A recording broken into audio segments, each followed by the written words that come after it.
시편과 함께 기도하고 회복하는 여름 특세 첫째 날 올라오신 여러분을 주님의 이름으로 환영하고 축복합니다. 네, 오중에서도 불편함이 있었을 텐데 함께 해주셔서 감사하고요. 한 주간 동안에도 또 2주간 특세 동안에 하나님께 여러분을 지켜주시고 하나님 예비하신 은혜를 풍성히 내려주시기를 간절히 소망합니다. 예수 그리스도의 거룩한 삶과 죽음 그리고 부활로 우리는 세상의 죄와 허물에서 우리는 구원함을 얻었습니다. 그래서 우리는 하나님의 거룩한 자녀가 되었고 그 예수 그리스도의 신부가 되었으며 그리고 교회의 공동체의 거룩한 한 일원이 된 것을 우리 주님 앞에 감사하고 찬송합니다. 시편은 오래전부터 성경의 성가곡이라 일컬어졌습니다. 그래서 과거 구약이나 신약 시대의 유대인들은 이 시편을 늘 찬송으로 만들어서 하나님 앞에 영광을 올려드렸죠. 초대교회 당시에도 보면 사도 바울은 고린도전서 12장에서도 그리고 에베소서에서도 그리고 골로새서에서도 말씀하시기를 그 말씀을 보면 초대교회 성도들도 이러한 시편의 찬송시로 하나님을 예배했음을 알 수 있고 바울 또한 예배 중에 이러한 시편의 찬송시로 하나님을 찬양할 것을 권면하고 있음을 볼 수가 있습니다. 현대에 와서도 우리가 부르는 찬송가나 혹은 성가곡집 아니면 CCM들 중에도 많은 곡들이 이 시편을 기초로 만들어진 것을 우리는 알 수 있습니다. 성경 66권 가운데 정말 세상을 살면서 단 한 권의 책을 한 권의 책만을 소유할 수 있다면 저는 고민하지 않습니다. 저는 단연 서슴지 않고 시편을 달라고 할 것입니다. 시편은 성경 전체를 보여주는 작은 성경과 같고 인류의 역사와 인간의 흥망성쇠를 모두 다루고 있는 세계사와 같습니다. 또한 인간이 경험할 수 있는 모든 희노애락을 다루는 백과사전과 같고 매일매일 찾아오는 염려와 걱정으로 인생을 살아가는 우리들에게 가장 큰 위로와 평안과 기쁨과 소망을 주는 처방전과 같은 줄로 믿습니다. 이제 한 년의 반년을 지나고 장마와 그리고 무더위를 맞는 저와 여러분에게 영적 여정을 위한 힘과 소망을 제공하는 이러한 시편이 되기를 간절히 소망합니다. 그래서 몇 해 전부터 여름 특세는 작년과 같은 경우는 미래관 건축으로 인해서 시편이 가을로 이동만 됐을 뿐이지 그래서 계속해서 한 4년 동안 시편을 여름에 묵상하는 이유는 이러한 장마와 무더위 속에서 지치기 쉬운 우리들에게 우리의 삶의 새로운 소망과 또 이 영적 여정의 새로운 활력을 불어넣기 위해서 시편을 묵상하게 되었습니다. 매일 전하는 말씀 여러분들 맛있게 드시기를 바라고요. 여러분의 삶에 에너지가 되고 찾아오는 수많은 염려를 없애주는 시편이 되기를 간절히 소망합니다. 죄송합니다. 갑자기 목이 잠겨서 이번 특세에 함께 나눌 본문은 시편 47편에서 58편인데요. 중간에 있는 53편은 시편 14편 어리석은 자의 시편과 똑같기 때문에 제가 삭제를 했고요. 뺐고 11편을 함께 나누게 될 것 같습니다. 부탁드리고 싶은 것은 매일 전날 한 번씩이라도 묵상하면서 읽어오시면 더욱더 여러분의 것이 될 것 같고요. 그리고 또 그런 생각을 하고 또 그중에 한 구절이라도 마음에 와닿는 구절을 좀 암송하면 더욱더 여러분의 것이 되지 않을까라는 생각을 해보게 됩니다. 자, 오늘 시편 47편 구조로 들어가겠습니다. 시편 47편은 하나님을 찬양하라는 찬송시에 해당합니다. 근데 시편 47편은 총 9구절로 되어 있는데 그 구조가 너무나 완벽하고 정확하고 명확합니다. 가운데 있는 5절 말씀이 중심 구절이 되고요. 앞에 있는 1절과 4절 그리고 뒤에 있는 6절과 9절이 양쪽 날개가 되어서 완전한 대칭 구조를 이루고 있는 것을 알 수가 있습니다.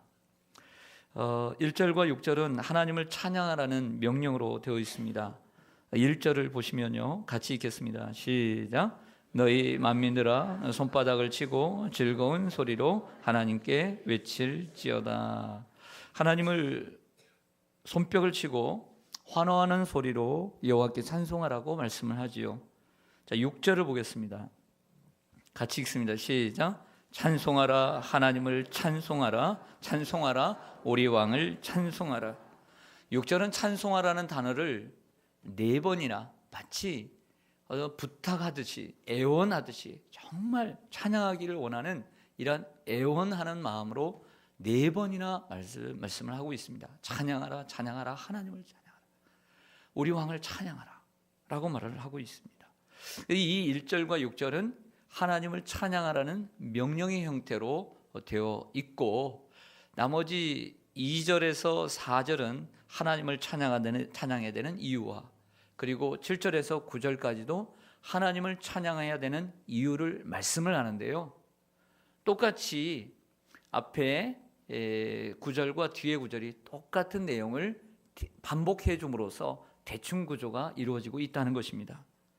구체적으로 보면 2절과 7절을 보겠습니다. 2절과 7절은 여호와를 찬양하는 이유가 기록되어 있습니다. 보통 우리 이 한글 성경에는 기록되지 않는 부분들이 간혹 있습니다. 원래 히브리어 본문에 히브리어로 되어 있는 단어들이 무조건 다 번역되는 것은 아닌데요, 가끔씩 빠져 있는 부분이 있습니다. 이 2절과 6절에 그 찬양해야 되는 이유를 가리키는 왜냐하면이라고 하는 키라고 하는 히브리어가 있습니다. 키, 왜냐하면. 근데 이 2절과 6절의 히브리어로 키라고 하는 왜냐하면이라는 단어가 다 들어가 있어요. 번역이 안 됐을 뿐이지요. 그러나 의미상으로는 그 이유임을 말씀을 해주고 있습니다. 2절을 보시겠습니다. 지존하신 여호와는 두려우시고 온 땅에 큰 왕이 되심이로다. 우리가 하나님을 찬양해야 되는 이유는 하나님은 지극히 높으신 분이기 때문이다. 지존하신 분이다 라고 말합니다. 또한 여호와는 두려우신 분이다. 하나님을 왜 두려우신가? 하나님을 경외해야 되는 분이기 때문에 우리가 하나님을 찬양해야 된다라고 말합니다. 또 2절 하반절에 보면 온 땅에 큰 왕이 되시기 때문이다. 우리 하나님은 온 땅에, 온 나라의 큰 왕이 되시기 때문입니다. 7절도 보시면 하나님은 온 땅의 왕이심이라 지혜의 시로 찬송할지어다. 2절에 온 땅의 큰 왕이라는 단어와 7절에 하나님은 온 땅의 왕이라는 단어가 반복되어 있지 않습니까? 분명한 대칭을 이루고 있습니다. 3절과 8절로 가겠습니다. 3절과 8절에서는 두 번째로는 온 땅을 다스리시는 분이시기에 하나님을 찬양하라고 그 이유를 대고 있습니다. 3절 보겠습니다.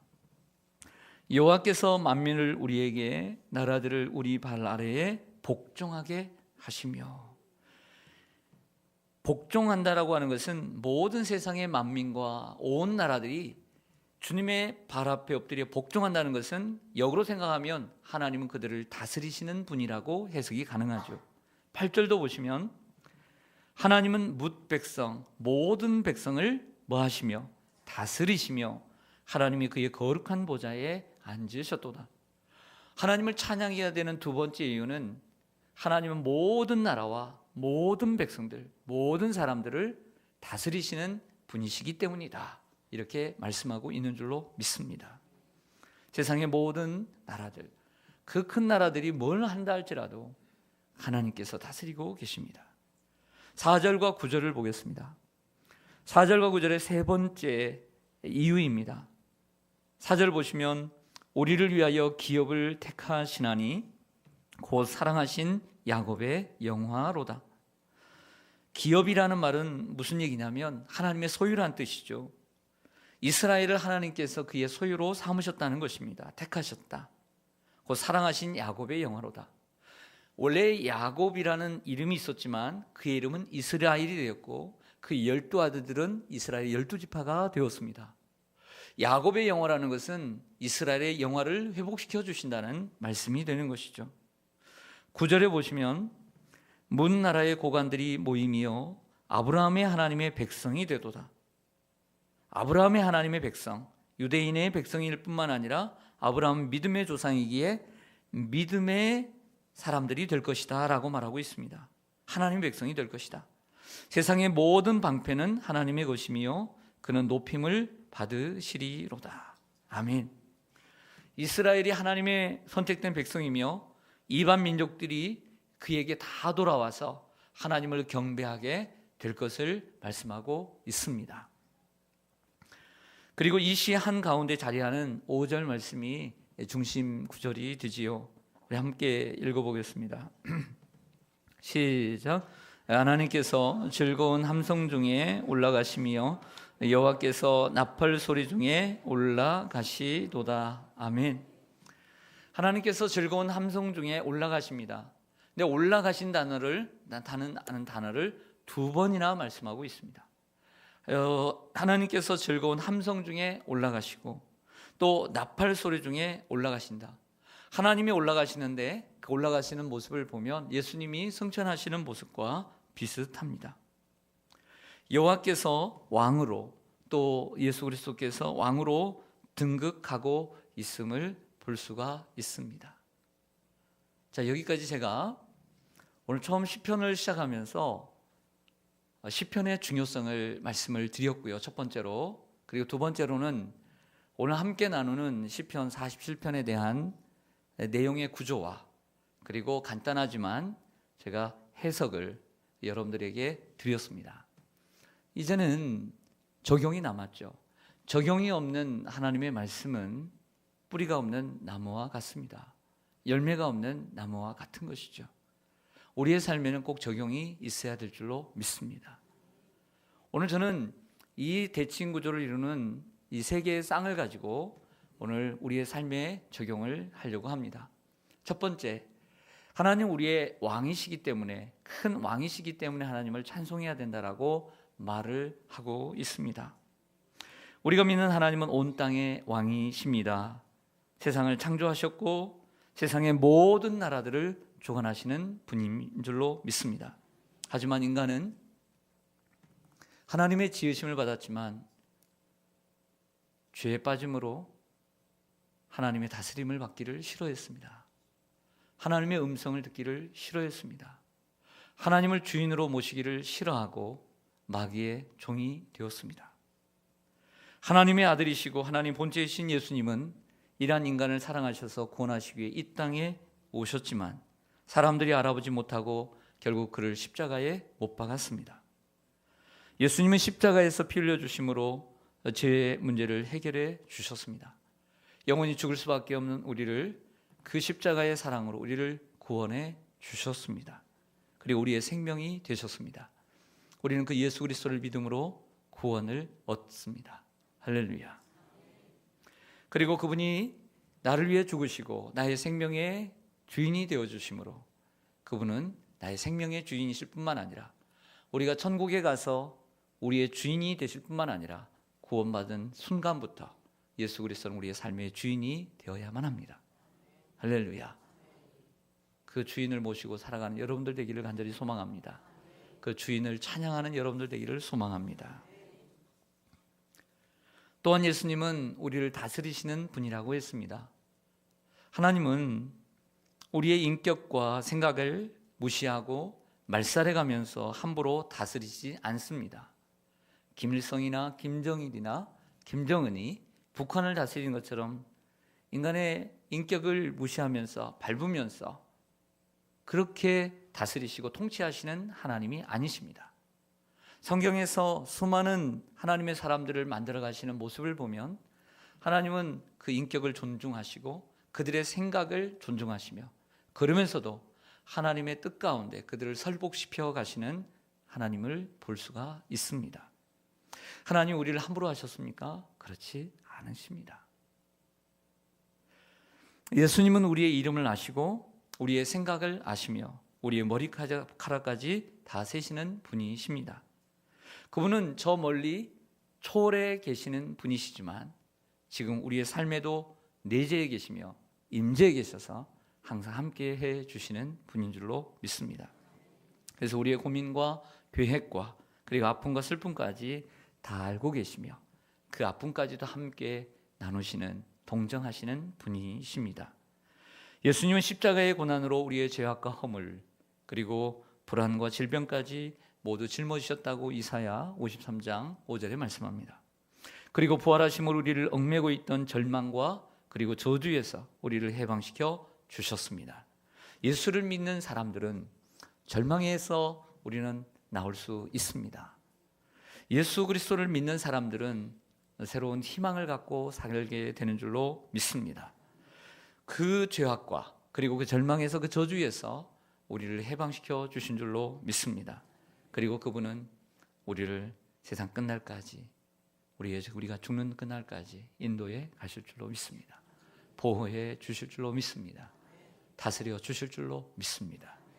그래서 우리는 그 주님을 찬양해야 합니다. 마지막으로 예수님은 우리를 회복시켜 주시는 분이십니다. 야곱의 영화를 회복시켜 주시고 아브라함의 하나님의 백성이 되게 해 주신다는 것은 우리를 회복시켜 주신다는 것입니다. 세상의 모든 이방 민족들도 하나님께 돌아와 하나님을 아바 아버지로 부르며 하나님의 백성이 될 것을 말씀하고 있는 줄로 믿습니다. 어제 제가 오전에 말씀드린 것처럼 중국 교회를 말씀드려서 그랬지만 좀 그렇지만 한국 교회는 사실 과거 하나님께 대한 순수함과 간절함과 그리고 오직 하나님의 은혜만을 바라는 그러한 열정이 과거보다 식은 것은 사실입니다. 우리 인정하지 않을 수가 없습니다. 바라건대 이번 새벽에 하나님 앞에 나오시면서 좀 더 우리의 신앙이 주님 앞에 회복되어질 수 있도록 기도하기를 원합니다. 기도가 회복되어져야만 합니다. 형식적인 형식화된 기도가 아니기를 원합니다. 부탁드리는 것은 첫 번째는 말씀을 들을 때 한 말씀도 흘려듣지 않도록 길지 않으니까 좀 진지하게 주의를 기울여서 말씀을 들어주셨으면 좋겠고, 두 번째는 말씀을 마치고 우리가 함께 찬송할 때 두세 곡을 함께 부를 때에 그 찬송의 가사들을 음미하면서 좀 진지하게 하나님 앞에 찬송을 드렸으면 좋겠고, 세 번째는 합심해서 기도할 때 좀 더 이전보다는 좀 더 다르게 형식화된 기도가 아닌 좀 더 간절하게 좀 믿음으로 여유가 될 수 된다면 좀 더 길게 하나님 앞에 부르짖는 그러한 시간들로 보내시기를 간절히 부탁을 드립니다. 왜냐하면 하나님은 우리를 기도할 때 회복시켜 주시기 때문입니다. 찬송할 때 회복시켜 주시고, 말씀을 진지하게 들을 때 그 살아있는 말씀이 우리의 영혼을 소생시켜 주시고 회복시켜 주시기 때문입니다. 사랑하는 가족들과 그토록 애타는 우리의 태신자들, 그 태신자들이 여러분들의 기도를 통해 때가 되면 꼭 하나님께 돌아와 하나님과 함께 예배하는 자리에 서게 될 줄로 믿습니다. 그것을 바라보며 우리가 하나님을 찬양해야 될 줄로 믿습니다. 기도하겠습니다.